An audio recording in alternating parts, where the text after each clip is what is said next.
This is Frankenstein, or the Modern Prometheus, by Mary Wollstonecraft Shelley. This is Chapter 5. It was on a dreary night of November that I beheld the accomplishment of my toils. With an anxiety that almost amounted to agony, I collected the instruments of life around me, that I might infuse a spark of being into the lifeless thing that lay at my feet. It was already 1 in the morning. The rain pattered dismally against the panes, and my candle was nearly burnt out, when by the glimmer of the half-extinguished light I saw the dull yellow eye of the creature open. It breathed hard, and a convulsive motion agitated its limbs.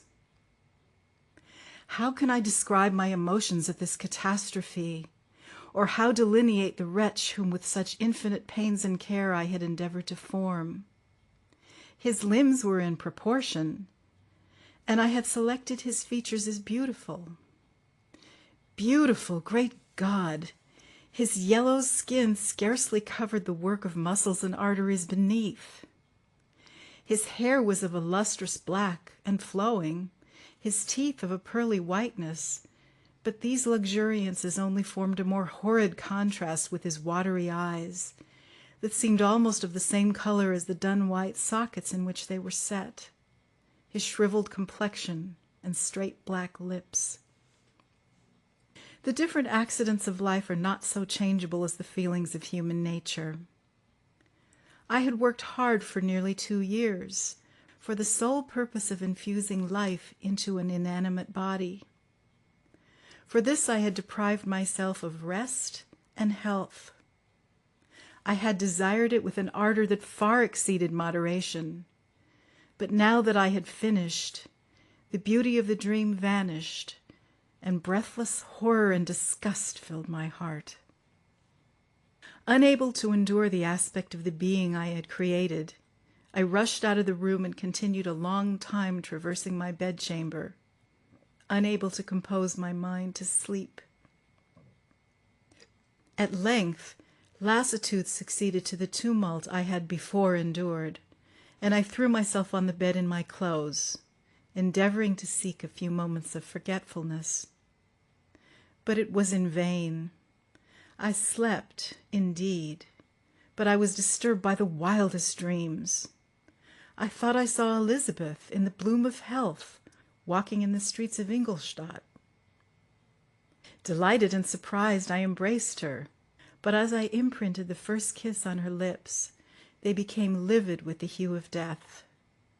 Her features appeared to change, and I thought that I held the corpse of my dead mother in my arms.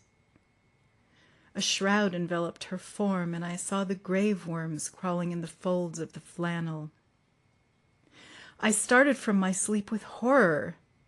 A cold dew covered my forehead, my teeth chattered, and every limb became convulsed.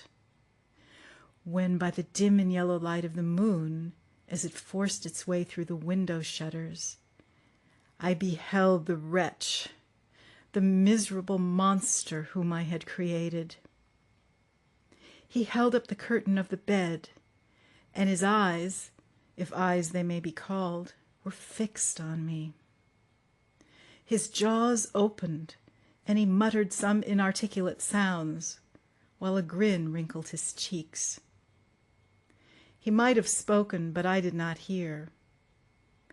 One hand was stretched out, seemingly to detain me, but I escaped and rushed downstairs. I took refuge in the courtyard belonging to the house which I inhabited, where I remained during the rest of the night, walking up and down in the greatest agitation, listening attentively, catching and fearing each sound, as if it were to announce the approach of the demoniacal corpse to which I had so miserably given life. Oh, no mortal could support the horror of that countenance. A mummy again endued with animation could not be so hideous as that wretch. I had gazed on him while unfinished. He was ugly then, but when those muscles and joints were rendered capable of motion, it became a thing such as even Dante could not have conceived. I passed the night wretchedly. Sometimes my pulse beat so quickly and hardly that I felt the palpitation of every artery. At others, I nearly sank to the ground through languor and extreme weakness. Mingled with this horror, I felt the bitterness of disappointment. Dreams that had been my food and pleasant rest for so long a space were now become a hell to me. And the change was so rapid, the overthrow so complete. Morning, dismal and wet, at length dawned, and discovered to my sleepless and aching eyes the church of Ingolstadt, its white steeple and clock which indicated the 6th hour. The porter opened the gates of the court, which had that night been my asylum, and I issued into the streets, pacing them with quick steps, as if I sought to avoid the wretch whom I feared every turning of the street would present to my view. I did not dare return to the apartment which I inhabited, but felt impelled to hurry on, although drenched by the rain which poured from a black and comfortless sky. I continued walking in this manner for some time, endeavoring by bodily exercise to ease the load that weighed upon my mind.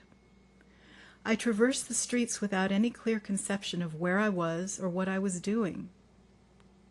My heart palpitated in the sickness of fear, and I hurried on with irregular steps, not daring to look about me. Like one who on a lonely road doth walk in fear and dread, and having once turned round walks on, and turns no more his head, because he knows a frightful fiend doth close behind him tread. Coleridge's Ancient Mariner. Continuing thus, I came at length opposite to the inn at which the various diligences and carriages usually stopped. Here I paused, I knew not why, but I remained some minutes with my eyes fixed on a coach that was coming towards me from the other end of the street. As it drew nearer, I observed that it was the Swiss diligence. It stopped just where I was standing, and on the door being opened, I perceived Henry Clerval, who on seeing me instantly sprung out. "My dear Frankenstein," exclaimed he, "how glad I am to see you! How fortunate that you should be here at the very moment of my alighting." Nothing could equal my delight on seeing Clerval. His presence brought back to my thoughts my father, Elizabeth, and all those scenes of home so dear to my recollection. I grasped his hand, and in a moment forgot my horror and misfortune. I felt suddenly, and for the first time during many months, calm and serene joy. I welcomed my friend, therefore, in the most cordial manner, and we walked towards my college. Clerval continued talking for some time about our mutual friends, and his own good fortune in being permitted to come to Ingolstadt. "You may easily believe," said he, "how great was the difficulty to persuade my father that all necessary knowledge was not comprised in the noble art of bookkeeping. And indeed, I believe I left him incredulous to the last, for his constant answer to my unwearied entreaties was the same as that of the Dutch schoolmaster and the vicar of Wakefield. 'I have 10,000 florins a year without Greek. I eat heartily without Greek.' But his affection for me at length overcame his dislike of learning, and he has permitted me to undertake a voyage of discovery to the land of knowledge. It gives me the greatest delight to see you, but tell me how you left my father, brothers, and Elizabeth." "Very well and very happy, only a little uneasy that they hear from you so seldom. By the by, I mean to lecture you a little upon their account myself. But, my dear Frankenstein," continued he, stopping short and gazing full in my face, "I did not before remark how very ill you appear. So thin and pale. You look as if you had been watching for several nights." "You have guessed right. I have lately been so deeply engaged in one occupation that I have not allowed myself sufficient rest, as you see. But I sincerely hope, that all these employments are now at an end, and that I am at length free." I trembled excessively. I could not endure to think of, and far less to allude to, the occurrences of the preceding night. I walked with a quick pace, and we soon arrived at my college. I then reflected, and the thought made me shiver, that the creature whom I had left in my apartment might still be there, alive and walking about. I dreaded to behold this monster, but I feared still more that Henry should see him. Entreating him, therefore, to remain a few minutes at the bottom of the stairs, I darted up towards my own room. My hand was already on the lock of the door before I recollected myself. I then paused, and a cold shivering came over me. I threw the door forcibly open, as children are accustomed to do when they expect a spectre to stand in waiting for them on the other side, but nothing appeared. I stepped fearfully in. The apartment was empty, and my bedroom was also freed from its hideous guest. I could hardly believe that so great a good fortune could have befallen me. But when I became assured that my enemy had indeed fled, I clapped my hands for joy and ran down to Clerval. We ascended into my room, and the servant presently brought breakfast. But I was unable to contain myself. It was not joy only that possessed me. I felt my flesh tingle with excess of sensitiveness, and my pulse beat rapidly. I was unable to remain for a single instant in the same place. I jumped over the chairs, clapped my hands, and laughed aloud. Clerval at first attributed my unusual spirits to joy on his arrival. But when he observed me more attentively, he saw a wildness in my eyes for which he could not account, and my loud, unrestrained, heartless laughter frightened and astonished him. "My dear Victor," cried he, "what for God's sake is the matter? Do not laugh in that manner. How ill you are! What is the cause of all this?" "Do not ask me," cried I, putting my hands before my eyes, for I thought I saw the dreaded spectre glide into the room. "He can tell. Oh, save me! Save me!" I imagined that the monster seized me. I struggled furiously and fell down in a fit. Poor Clerval! What must have been his feelings? A meeting which he anticipated with such joy so strangely turned to bitterness. But I was not the witness of his grief, for I was lifeless and did not recover my senses for a long, long time. This was the commencement of a nervous fever which confined me for several months. During all that time Henry was my only nurse. I afterwards learned that, knowing my father's advanced age and unfitness for so long a journey, and how wretched my sickness would make Elizabeth, he spared them this grief by concealing the extent of my disorder. He knew that I could not have a more kind and attentive nurse than himself, and, firm in the hope he felt of my recovery, he did not doubt that, instead of doing harm, he performed the kindest action that he could towards them. But I was in reality very ill, and surely nothing but the unbounded and unremitting attentions of my friend could have restored me to life. The form of the monster on whom I had bestowed existence was forever before my eyes, and I raved incessantly concerning him. Doubtless my words surprised Henry. He at first believed them to be the wanderings of my disturbed imagination, but the pertinacity with which I continually recurred to the same subject persuaded him that my disorder indeed owed its origin to some uncommon and terrible event.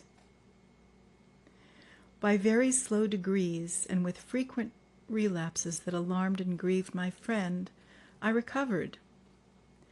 I remember the first time I became capable of observing outward objects with any kind of pleasure. I perceived that the fallen leaves had disappeared and that the young buds were shooting forth from the trees that shaded my window. It was a divine spring, and the season contributed greatly to my convalescence. I felt also sentiments of joy and affection revive in my bosom. My gloom disappeared, and in a short time I became as cheerful as before I was attacked by the fatal passion. "Dearest Clerval," exclaimed I, "how kind, how very good you are to me! This whole winter, instead of being spent in study as you promised yourself, has been consumed in my sick room.